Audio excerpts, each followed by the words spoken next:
માત્ર 5,000 રૂપિયાના ખર્ચે જમીનનું જળ રિચાર્જ કરવાનો પ્રોજેક્ટ હાલ ઉમરગામ તાલુકાની સરકારી શાળામાં કરવામાં આવી રહ્યો છે।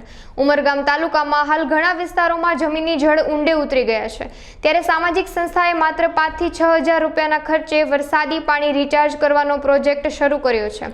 घर के बिल्डिंग उपरथी आवता वरसादना पाणी प्लास्टिकना ड्रममां जाय छे तो ड्रममां पड़ेला काणाओ मार्फते पाणी जमीनमां उतरे छे।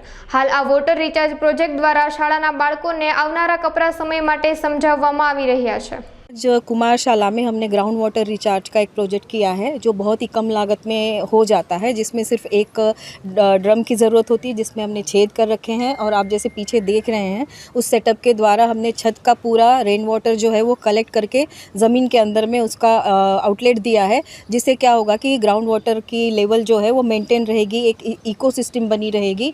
और ये आप कहीं पे भी कर सकते हैं। ये project schools, colleges, bungalows, housing societies, इसमें कोई भी बंधन नहीं है, कहीं पे भी हो सकता है, कम लागत में आता है ये प्रोजेक्ट। इसके लिए हमने ये 2 सेटअप किए हैं, उसमें भी हमने हार्डली 12 से 13 हज़ार का खर्चा हुआ है। सिंगल में तो 7-8 हज़ार का खर्चे में भी ये हो सकता है।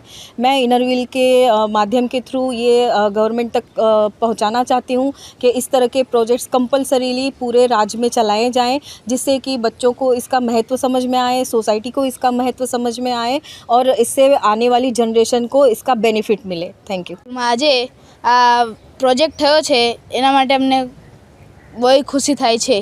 वरसादनुं पाणी रिचार्ज थाय छे, ए प्रोजेक्ट अमारी स्कूल में थयो छे एटला माटे अमने बहुत खुशी थाय छे।